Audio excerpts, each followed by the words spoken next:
Discover Vietnamese resilience, a paradox of communism with true entrepreneurial spirit.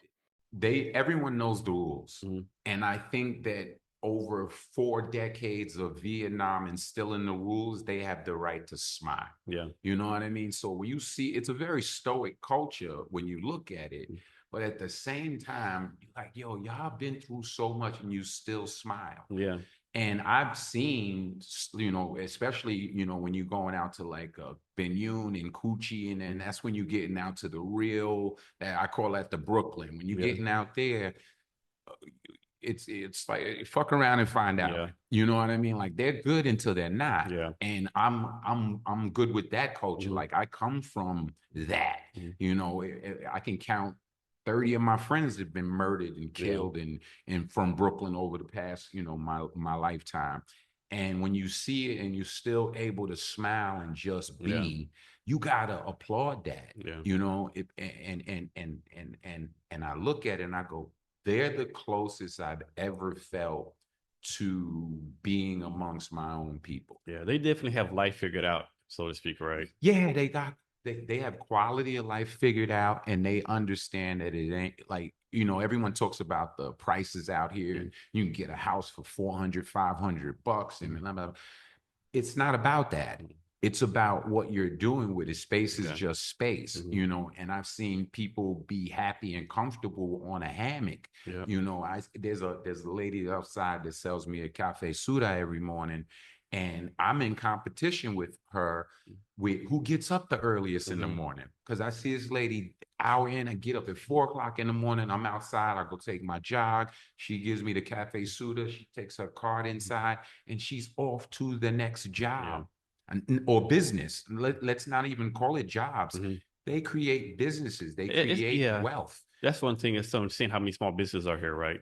Because if if you need a salary, the only thing that you're going to gain is some money, and anything you can buy with money is cheap. But if somebody's teaching you the game, and from a coffee cart to the lady who's moving fruit, if you do all of those things, you can do anything. Yeah. That's the difference between having a job and creating businesses. Like a job, like you couldn't offer me a job right now. I've been offered jobs. Yeah. It's stupid. What you need to do is create, I have a lot of teacher friends, and we have a lot of conversations about this, yo, D, what do I do? What do I do? I say, yo, go to the store and go buy a box of pencils and send those pencils back to your country and sell those pencils for triple the money you bought them for. Start somewhere. But don't come and bitch and moan about the schools because they holding your check. They won't give you your beer. That sounds like a whole bunch of your fucking problem. Sorry. You can see it. Oh, okay. It just sounds like a whole bunch of like cop-outs where how much easier do you want it? You know what I mean? Like we like it hard. It should be hard. And you don't get to come to a country and all of a sudden let your hair down and chill. Get to work. Like I seen another podcast about the quality of teachers and the new rules coming around for the teachers, and how they have to take 160 hours or so of courses to be certified. There's nothing wrong with that, because you're fucking these kids up otherwise. Like every kid I ever seen in Tumbin goes, hello, how are you? Nice to meet you. Fine. I'm fine on you. Like, yo, why y'all did that? And no one knows that I'm not saying it's proper or improper, but if we're going to teach universal language, don't laugh at that. Y'all did that. Now we're going to continue that trajectory, or we're not going to continue that. Don't get mad at that.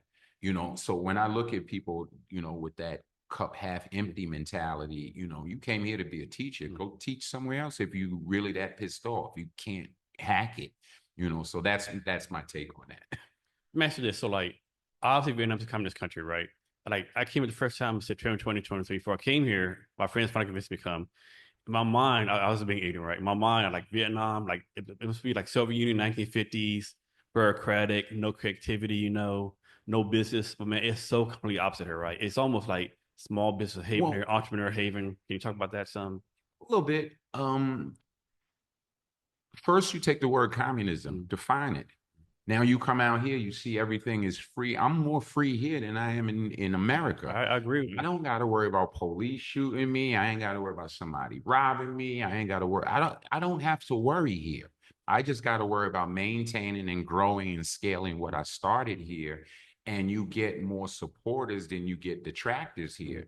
You know, on the West, we try to impose too many of our values on other people instead of practicing the art of minding our fucking business.